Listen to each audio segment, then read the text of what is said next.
I'm taking on one of the greatest challenges in poker history, showing you guys it's possible to make $100 an hour in low-stakes poker. If you're just joining in, so far, through 4 episodes, we've made $3,218 in 24 and a half hours, bringing our current hourly to a whopping $131 per hour. Today, we have a daunting 10-hour session to make sure we hit our goal of 100 hours in 10 episodes. So let's sit down at the 1-3 table here in Texas with $1,000 in front of me, ready to battle.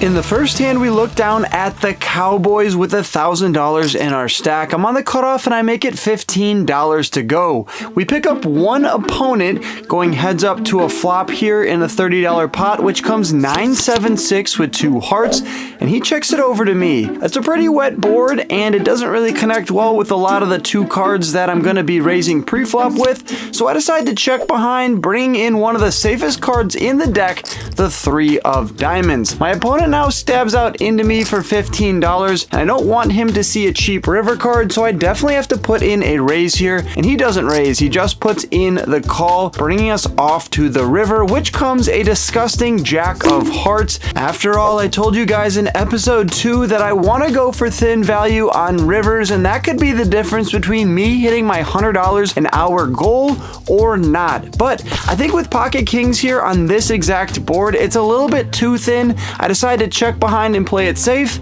and we beat 10-6 of clubs, taking down the very first hand of the night. This next hand comes to you in the form of a double board PLO bomb pot. I look down at 8-6-5-4, and the 2 boards run out king 7-6 and 10-7-3. So I have an open-ended straight draw on the top, and I have some backdoor ideas on the bottom. An opponent bets out for 25. There's a call in front of me. I decide to put in the 25 bucks, and we get 2 other callers going 5 ways to the turn, which comes about as good as it can get on the top, giving me the 8-5 straight, and the bottom comes the queen of clubs, giving me the 8-high flush draw. Pretty great spot. I decide to start with a check, and the opponent on my direct left bets out for 25 bones. 3 players call, and I bump it up now to $150. I think this is a great spot here where I have the second nuts on top, and I'm drawing to a flush on the bottom, but I still don't have anything, so I want to put a lot of money in here, see if I can take it down and win the entire pot instead of just half. The opponent on my left calls for 77. He's all in for less, and then the opponent over there in the white shirt, he goes all in for 175 bucks, and we're gonna pick up some callers as well. I don't have an option to raise, so I toss in one more quarter, leading us off to the river, and the action checks through. On the board where I had a straight at one point, the opponent in the big blind is gonna take that down with the 10 high flush, and I had no chance at the bottom, meaning I'm losing a $947 pot. Remember in the past videos when I was running hot in bomb pots, and you guys had a lot to say in the comments saying how I can definitely hit my $100 an hour challenge because bomb pots are included, and then I should probably take them out. Well, look, for all the haters out there, I'm losing a bomb pot, and it definitely set me back. This next hand's an interesting one. I look down at king 10 offsuit from the low jack and make it $25 to go. The small blind puts in the call, and the button straddler Steve puts in the call. He'll be the main villain in this hand when we proceed on a king 6 deuce 2 spades board. The action checks over to Steve, who fires out for $40. We lose the small blind, and I debate check raising here, but instead allow Steve, who at this point, I know he likes to put chips in the middle. He's a good player, but he is very aggressive, so I'm gonna let him do the betting in this hand with my king 10 off. I just put in the call. The turn now comes the jack of diamonds, and I check it over to Steve once again, who somehow finds the check back on the turn. What? Who somehow finds the check back on the turn. Who somehow finds the check back on the turn. Leading us to the 6 of diamonds river. It pairs the board, brings in backdoor diamonds. So when Steve now fires out for 225, I immediately want to call him, but just posture for a second, thinking about the hands I lose to. There's not too many. Of course, he could have king queen, but I think he probably would have 3-bet that pre-flop in position. Somehow he could have backed into a flush, but I don't think that's going to happen all too often. So after thinking about it for a little while, I put in the call. And sure enough, he shows me a king that I had beat until the 6 of diamonds came on the river. Steve, what a hand there. You're not helping me or doing me any favors in this challenge. Back-to-back $900 pots being pushed the opponent's way. And this is not the way that I wanted to start this challenge. Of course, I have to dig back into my bag, pull out $700 more and put it into my stack here. So we start the next hand with just over $1,000, and I look down from the small blind at ace jack offsuit, finding myself in a very good spot to go for the squeeze when the $6 button straddles out there and 2 players limp in. I make it $35 to go. We're gonna pick up 2 callers, one of the limpers and the button, leading us off to a jack high flop, which is pretty great for us. And out of position against 2 opponents, I think I want to go for a check raise. So when the action checks over to the button, he decides to fire out for $110, nearly the size of the pot. And I know I said I was going to go for a check raise, but now I have to think about it a little bit more because a pot size bet screams strength. I decide just to call here because I think he'll have some bluffs like king, queen, and also some spades that I want to continue betting on the turn.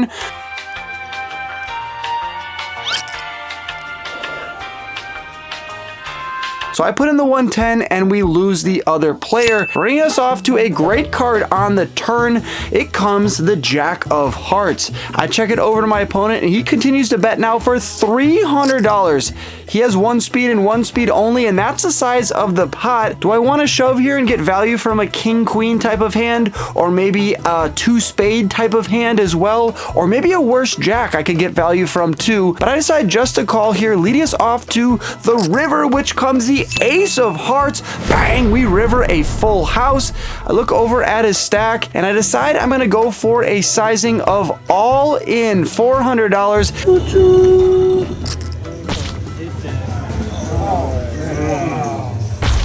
No! How can he have ace jack offsuit? We both have a jack. There's 2 jacks on the table. There's an ace on the table. It's just so unlikely we both have the same hand. But still, I thought that pot the entire time was mine. So it kind of feels like a loss not to be getting the entire pot. I was like, he has jack 10 for sure. He has jack 10 for sure. I thought he for sure had jack 10. I almost didn't want to call the turn. I thought you had jack 10 that much. Quick reminder to scroll down and hit that subscribe button. We have 2 videos a week coming out until the end of the series, so I don't want you guys to miss out on a thing. All right, we look down at pocket jacks now and make it $35 to go over a $6 button straddle. Remember Steve? Yep, he makes it $140 now, and the action's back over to me. I debate 4 betting, I debate calling. I ultimately decide just on putting in the call, and we flop ourselves an overpair on a 7-7-4 2-spade board. Not gonna dig ourselves out of this hole by folding, are we? When the action checks over to Steve, he fires out for 135. He's gonna have whiffed this board at a high frequency, but he's also gonna have queens, kings, and aces in his range. So I decide just to put in the call here and see what he does on the turn, which comes the 5 of spades. I don't have the jack of spades in my hand, which isn't great. I would love to back into a flush, but backing into the flush isn't a trick we can use on this exact board. So I check it over to Steve and he checks behind now, bringing in the 5 of diamonds. When he checks behind, it's kind of an interesting play. At this point, I'm putting him on an ace, king, king, queen type of hand, maybe a pocket 10s that wants to get to a showdown here in case I have a flush or a 7 in my range. I decide to go for value, of course, and I bet out for $130. And Steve does something I definitely didn't expect, and he now raises me to $450. This doesn't make too much sense to me because why would he check behind on the turn only to raise me on the river? It's a 5 of diamonds. It really doesn't change very much. So at the end of the day, it just doesn't make sense. And when it doesn't make sense, the chips are going to go in the middle. Call me with ace king. why are we raising it? Oh, give me 30 seconds to see if I'm good enough to fold this. 1, 2, 3, 4, 5, 6, 7, 8, 9, 10. Trying to exude confidence here to get me to somehow fold. I think about it for a while, put in the call, and he doesn't look too happy about it. He says we're good, so I end up showing my cards. He mucks his face down, but $1,500 is my reward. Mackenzie is pushing the pot over to me, and finally a sense of relief and hope when we move on to this next hand here, king queen offsuit with $1,850 in my stack. Of course, I'm gonna make it $80 to go over a $20 raise and a call. The initial raiser folds, but seat 9, who goes by Local Reg in the hijack, he puts in the call, leading us off to a pretty dry board of ace-6-6. I fire out for $40 when Local Reg checks it over to me, and he just puts in the call. I don't think he has a great hand here when he calls the 20 and then just calls my $40 bet. When the turn comes the jack of spades and he pulls up his hoodie super high after he checks it over to me, alarm bells are kind of going off in my head. Why is he acting a little bit suspicious? I'm still going to go for a bet here because I'm going to have pocket aces, ace king, ace queen, ace jack, and he shouldn't have too much of that. I fire out for $150. He puts in the call once again, so I'm probably going to shut down on the river, and I definitely do when it comes the king of diamonds, giving me some showdown value. I now beat hands like 7s, 8s, 9s, and 10s. I check behind, and we are not winning this pot when he turns over 6-7 of spades. Look at that flop. Look at that turn for him. Local Reg is taking down this $600 pot. We got to move to a different table. The vibes just weren't great there. I'm stuck a decent amount of money. My buddy Andrew here on the top left of your screen is at this table, so of course I'm going to table change over to his. I make it $15 to go with king 8 of clubs from the +2. One player calls, and Andrew's an aggressive player. He loves to put chips in the middle. He's a good player though. He'll think through spots, but he usually always takes the more aggressive route. $65 is his raise. We get one caller from the dude over there on the right. I call, and the player on my left calls. So 4 ways to the flop here, which comes queen jack 3, no club, no real backdoor ideas, but there's $263 in the middle, and everybody checks, giving me top pair on the turn. It comes the king of hearts. Interesting spot here where the small blind Mike now leads out for $75. Of course, I can't be folding when I make top pair, but it feels kind of weird because there's 2 players left behind me, one of which is Andrew, who now makes it $315 to go, and Mike puts in the call. At this point, I know my hand is no good. It feels weird folding top pair, but against a raise and a call from the small blind, we got to get out of there with our top pair. I fold my cards. We're going to see that we would have made 2 pair on the 8 of spades river. Mike checks. Andrew now overbets for $1,025. After a little bit of hemming and hawing from Mike with ace king of diamonds, he flashes it to the table and then calls. Andrew turns over ace 10 for turn Broadway, cracking top. I had 2 pair. I would have beat Mike, and he's taking down a $3,000 pot here at 1-3. That's an 1,000 big blind pot. If you guys needed any motivation to come to Texas, and specifically the fort, these games are unbelievable. Nice hat too. I appreciate that. I'm here with Danny Tang, in the contention for Player of the Year at Triton. He's won 5 titles, $29 million in earnings, so I feel like he's the perfect person to ask this question, Danny. I'm trying to make $100 an hour at 1-3. I don't think I can beat that game. You just don't even think you can beat it? I don't think I can beat that game anymore. Really. It's a very different game to where we play here, but... Do you think I can beat it for 100 an hour, though? I've only played with you once, and at the time, I saw you had a Pokemon with you in front of me. I'm thinking, who's this guy? And then little did I know you're the biggest YouTuber influencer in poker. We're gonna say that Danny Tang, one of the best poker players in the world, thinks that I can make 100 an hour. That's what we're just I think you can do more than that. I think you can come here and do your thing like you did. How's that for confidence? Thank you, brother. All right, man. Hey, good luck. All right, I'm in the small blind, which is the worst position on the table, but I look down at the best hand in poker, pocket aces, the $10 straddles out there, 2 limps to me, and I make it Cinco de Mayo, baby. Let's have a fiesta. I make it $55, and we're gonna get 1 caller, and then the straddler folds, so just heads up, out of position with Mike here on a 7-4-3 2-club board. With $133 in the middle, I think about betting, I think about checking, and ultimately I decide to make it $40. Mike doesn't want to play a small pot here, immediately raising me up to $100, and alarm bells are going off in my head, but with the ace of clubs here, I can back into a flush, and the turn now comes the 9 of diamonds. When I check it over to Mike once again, now he loads the clip to the tune of $275, and I'm thinking about my options. If I call here, he's probably going to make a large bet on the river, somewhere in the neighborhood of $600 to $1,000, which would be around the size of my stack. And this is a pretty scary board. I make a very exploitative and tight fold here, but I hope it's good. I fold my cards, and he shows us 6-5 of spades. What a great fold. He flopped the straight. If he would have showed me a hand like 4-5 of spades, I know I would have gotten roasted in the comments, so thank you you very much, Mike, for A, showing me your cards, and B, having the nuts. So now in this next hand, I have $1,100 in my stack. I'm on the button straddle, and there's 1, 2, 3, 4, 5 limpers of 10 bucks. I make it $55 to go with the Queen Jack offsuit. Obviously, it's not a great hand, but given the fact I'll be in position the rest of the way, I decided to bloat the pot a little bit here and try to take it to the streets. We're gonna get a lot of callers here. This is what we call Texas heads up, going 4 ways to the flop, which comes Jack 10-9 with 2 clubs, and so Habe bets out for $90. I'm in position here. I decided to put in the call with top pair and a backdoor straight draw, and we drill it right on the turn when it comes the 8 of clubs.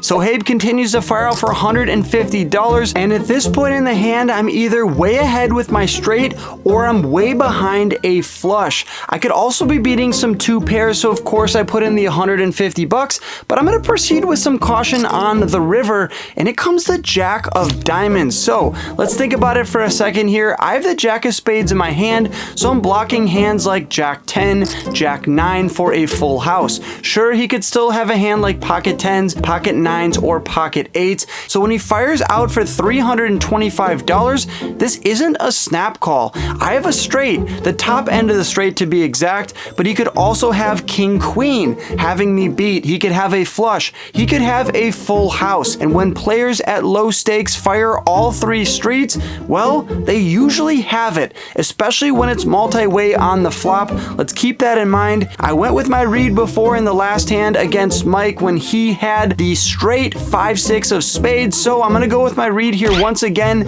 And so Habe turns over Jack 7. He had Jack 7 for the bottom end of the straight. We get absolutely owned. He made top pair and a gut shot, hit it on the turn, and just went bet thinking he was going for value, and I'm a little bit bummed. Okay, I'm a lot a bit bummed. What just happened in that hand?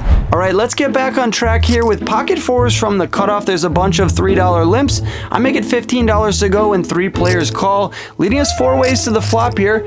4 ways with pocket 4s. Maybe that's a good omen, and the action checks through on a 9-9-7 board. Well, it was good luck because the turn now comes the 4 of clubs. Bang, we turn a boat, a very disguised one at that. Maybe a player will bet out. Yes, absolutely. Eric fires out for $40, and the action's back over to me. Of course, I got a raise here. There's 2 hearts out there. Maybe he could have 10-8. All of those hands aren't folding. Please, for the love of God here, please don't have 9-7. I just can't take it. If he has 9-7, I might have to quit poker here and end this challenge, but I raise it up to $140, and he puts in the call, bringing in the Queen of Hearts on the river. Hopefully that gave him a flush. He checks it over to me. There's 347 in the middle, and I jam for $450, and he doesn't snap call, which isn't great, but unfortunately when he folds, that is obviously not great news. We wanted that 3rd street of value, and he says, did you spike the turn? Wow, he read me like a book. I'm taking on this $800 pot. Folded a 9.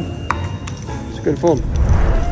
All right, one of the cool things about this 1-3 game here at the Fort is it's a 75% match the stack. So if you look over at my buddy Andrew's stack, yeah, he has a crap ton of chips, and I want to get closer to that, so I top up for an additional $1,300 and immediately look down at Queen 9 of Hearts. We are going 6 ways to a flop, which gives me top pair and a backdoor flush draw on a Queen 7-4 1-heart board. I decided to bet out for $40, a really small bet, and 3 players put in the call. The pot has ballooned up to $251, and the turn now brings the Jack of spades. I decided to check here given the fact it's extremely multi-way, and a player on my left fires out for $70. I have top pair. Is the action going to make it around to me? I'm the last one to act here. I put in the call. Play nice, Soheeb. Play nice.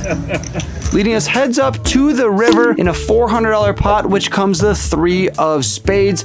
I'm going to check it over to my opponent. Will he try to go for a thin value bet once again, like he did with Jack 7? Does he have a bluff here, or does he have me absolutely smoked? He fires out for $150, and we're going to have to pay the price to see what Soheib has. I call, and he turns over ace 10 of spades. What a terrible river card. So Habe has the best of us tonight. What an absolute nightmare. All right, in this next hand, we look down at 10-9 of spades from the hijack. My buddy Gustav makes it $15 to go, and I 3-bet him to 45 bucks. The player on my left puts in the call, the player across the table and Goose all call as well. We're going 4 ways to the flop here, which comes Jack 5-3 with 2 hearts.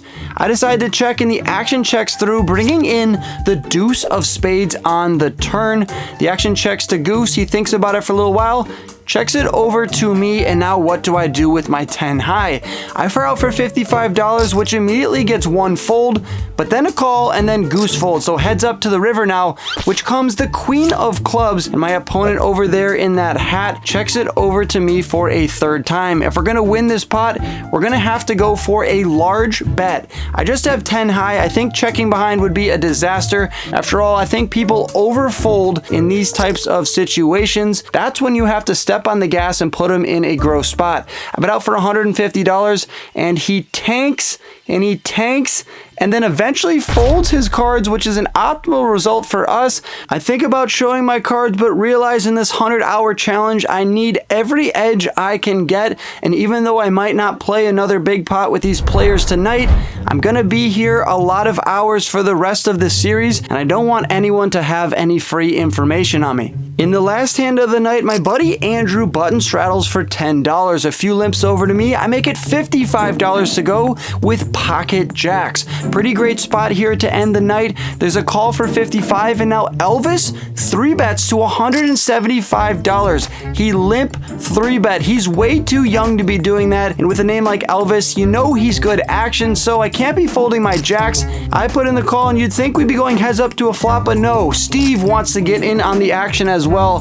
He's never seen 2 cards that he didn't like. 3 ways to the flop we go, and at least we're in position on my 2 opponents, but the board comes an overcard, Queen 9-3 with 2 diamonds. Steve checks, Elvis now jams for 183, and there's $719 in the middle, which means I'm getting pretty insane odds here. I could back into a straight, I could back into a flush. Maybe he has ace king of spades or ace king of diamonds. I decide to put in the call here, give him a little bit of action. Steve folds, and we see the bad news when the 7 of hearts peels off and he turns over pocket aces. He can't just have ace king there one time or some flush draw. Well, I guess the flush draw even got there, so I was drawing to not many outs with my pocket jacks and ending the session with a $900 loss. Kind of happy to be ending this session at 2 a.m. I put in a marathon session for you guys. I bought in for $1,000. I rebought for an additional $2,000. End up cashing out for $1,987 over the course of nearly 10 hours of play. My longest session to date in this challenge.